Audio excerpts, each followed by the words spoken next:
araba, bu beyaz su araba.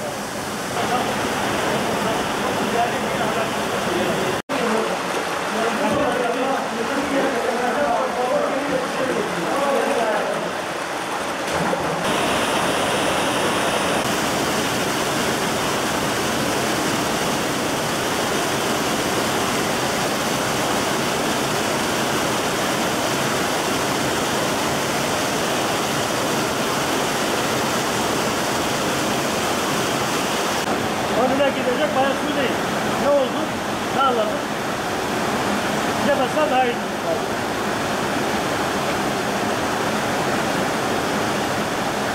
Bunun eziyeti çok. Yani bunu şeye getirince kadar çok kadar karşıyor. Hayır, evet.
Yok.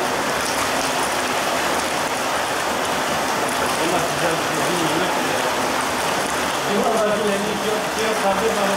bunlar yapmasa hangi bir Allah razı akvaryumda balık beslemeyi seviyorum, benim hobim var. Ona bakamıyorum.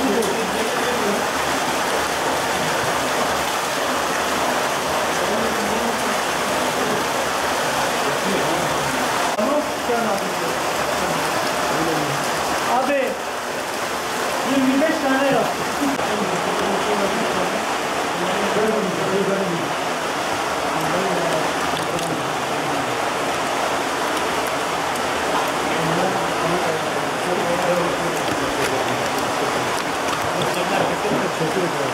Canlı güvendeyim dedi yani.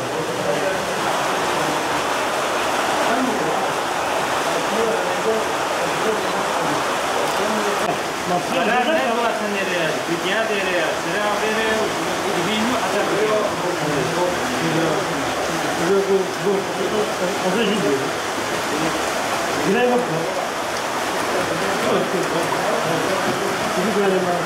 Lan buraya bot sağlıyor. Hatırlayın ki bot var.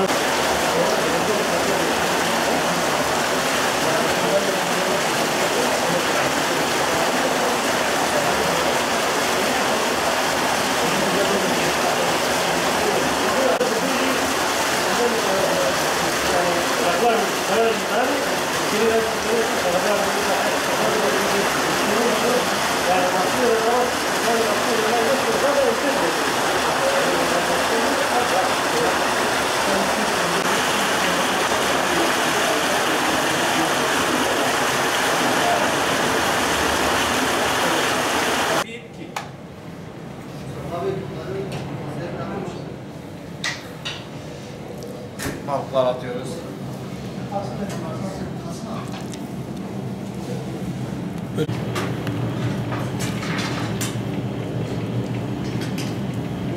yapalım.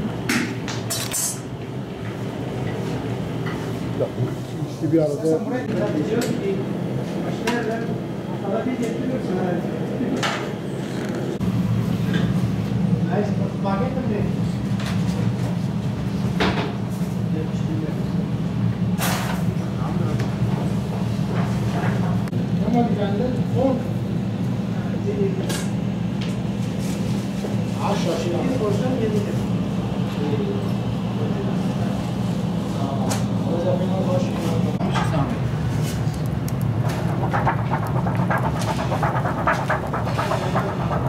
Dur abi, dumanı çıkartayım.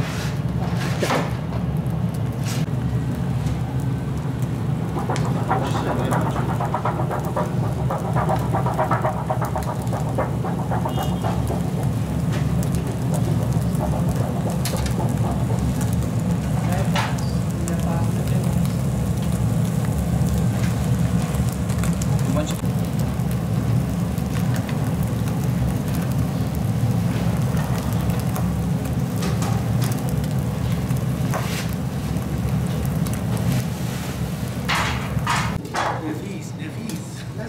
Beyaz suyun meşhur kalabalık. Midye.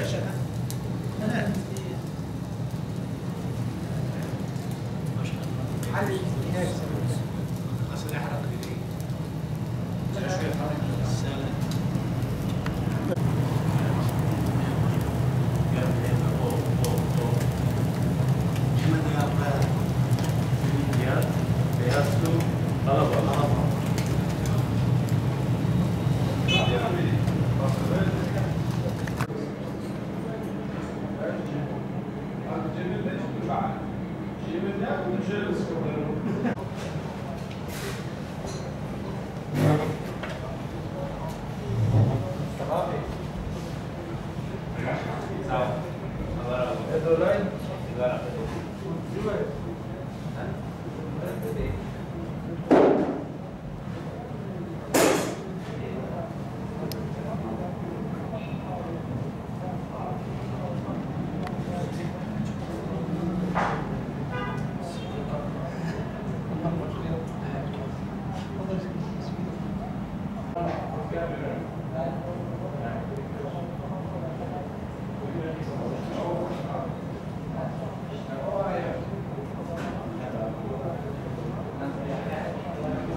لا لا مو بعد والله مو بعد مو مش هتتعوق عشان لا.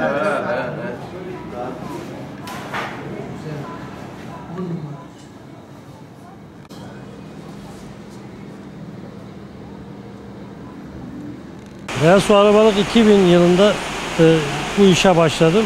19. yılındayım. Ve bu 19 yıldır bu işi yapıyorum. Bütün her şey, yemlerin kalitesi, balığın nasıl yetişmesi, sağlıklı bir şekilde elde edilmesi ve satarken de dikkat etmemiz gereken kuralları hepsini biliyoruz. Beyaz suda daha 10 gramken işte 250-300 gram, 400 grama gelinceye kadar bu suda kaliteli yemlerle beslenirse denizde çıkan orijinal balıkta bile insanlardan duyuyoruz işte yemişiz İstanbul'da, İzmir'de deniz kenarında orijinal balığı yemişiz. Bize 200 liradan kilosunu sattıkları balığı bile bunun yanında bundan aldığım lezzet ondan almamışım diye duyumlar alıyoruz. Ama gerçek beyaz su alabalığı değilse saman gibi bir şey. Yani onu yiyen pişirip evde yemek yiyeceğim balık götürüp eve pişirdiği zaman yemeksiz kalacak. Saman gibi bir şey yani tavuk normal zirai tavuklar bile ondan daha lezzetli kalıyor. Bizde üreme olmuyor. Bizim su sıcak olduğu için alabalık burada yumurta şeye dönüşmüyor. Yavruya dönüşmüyor. Biz yavruyu küçük alıyoruz. 1 gram en fazla 10 grama kadar 1 gramdan 10 gram arası boyutlarda alıp neredeyse 1 seneye yakın besleyip ondan sonra satıyoruz. Böyle olursa bu beyaz su alabalığı. her balık beyaz su alabalığı değildir. İşte bu suyun zaten kendi su, beyaz su, pırıl pırıl bir su. Bir de sürekli akan, oksijeni yüksek olan bir su. Normal yani bu alabalığın dışında da yani burada mesela çay balığı başka yerlerden şey yaptığın zaman çay balığı yiyemezsin. Ama buradaki çay balığı çupra ile levrek deniz gibi lezzet alırsın. Yani böyle balıkları suyun etkisiyle yemden daha fazla suyun da kalitesi lezzetleştiriyor. Bir de bunu kaliteli yemle de desteklediği zaman daha da lezzetli olmuş oluyor. Neredeyse doğal da yakalanmış bir balıkla bu şimdiki kültür balığı neredeyse fark kalmıyor gibi bir duruma geliyor. Fiyatlar şu anda bizim mesela şu anda beyaz suda bazı yerlerde 23 liradan satılıyor. Biz 20 lirada satıyoruz. Bizim satışımız sebebi bizim kendi maliyetimizi hesaplıyoruz. En lezzetli balık şu anda kaç paraya? Şu anda ben burada 20 liradan satıyorum. Buradaki balığın tadının farklı olmasının en büyük etkenlerinden birisi su içerisindeki zenginliğin, içindeki mineralin daha fazla olması. Bu balığın tadına da yansıyor aynı şekilde. Suyun soğuk olması, yavruyu dışarıdan getirip burada bir seneye yakın besleyip biz müşterilerimize sunuyoruz. Burada müşterinin de dışarıdaki balıktan daha lezzetli görmesinin en büyük etkenlerinden birisi buranın havasının etkili olması. Evet. Şimdi tabii burada biz bölgenin etrafımızdaki bölgenin çoğu yerine veriyoruz balığı. Burada hem restoranlara veriyoruz hem kendisi burada gelip almak isteyen insanlar geldiği zaman kendilerine veriyoruz. Mardin, Kızıltepe, Nusaybin, Midyat, Cizre, Slovi bölgelerine kadar biz balık veriyoruz. Bazen normal resmi kurumlarla da çalıştığımız oluyor. Balıklarımız normalde bir sene büyüttükten sonra gramajı 300 gram üstü satmaya başlıyoruz. Zaten balıkların yetişmesinin geç olmasının en büyük etkeni de normalde yeminin kalitesini en yüksek derecede tutmamızın en büyük etkendir. Tabii dışarıda düşünüldüğü gibi balıklar 2-3 aylık büyüyen bir hayvan değildir. En az 8-9 ay hatta bir seneyi bulan bir süre gerekiyor bize. Ondan sonra satmaya başlıyoruz balıkları.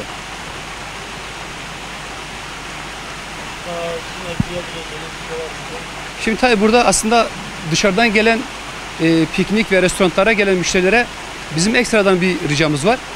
Burada en önemli olan şey temizlik çok önemli bizim açımızdan. Tabii gelen piknikçiler, müşteriler bizi de elimizden geldiğince bunun çabasını vermeye çalışıyoruz. Ama suyumuzun biraz kirlenme noktasında sıkıntılar yaşadığımız oluyor.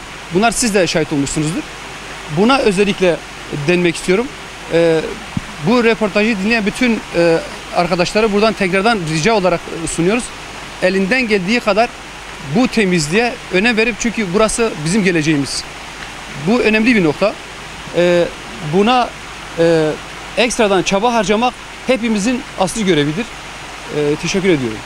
Ben Rıfat Direkçi, Midyat Esnaf ve Sanatkarlar Oda Başkanı. Şu anda Midyat'a bağlı olan ve Midyat'a sınırları içerisinde olan beyaz su alabalık tesislerindeyiz. Biz Midyat'ı daha fazla tanıtmak ve duyurmak için kendimizi mecbur görüyoruz.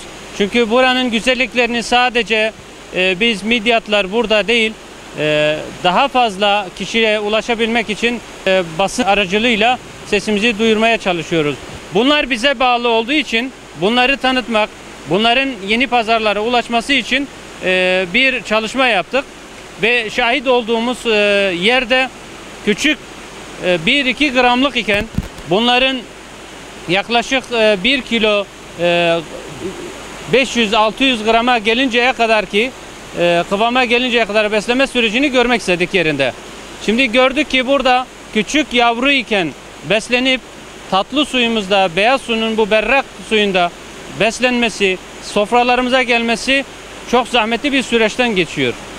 Yerinde görmek istedik. Bunu da bu şekilde mutlaka tavsiye ediyoruz ama mutlaka Midyat'ın beyaz suyunda yetişen alabalığı tercih edelim. başka alabalıktan başka yerde olgunlaşmış bir balığı getirip bize beyaz su balığı diye kimse pazarlamasın. Herkesten ricamız Midyat'ın beyaz su balığının beyaz suyunda yetişen balığı tercih edilmesidir.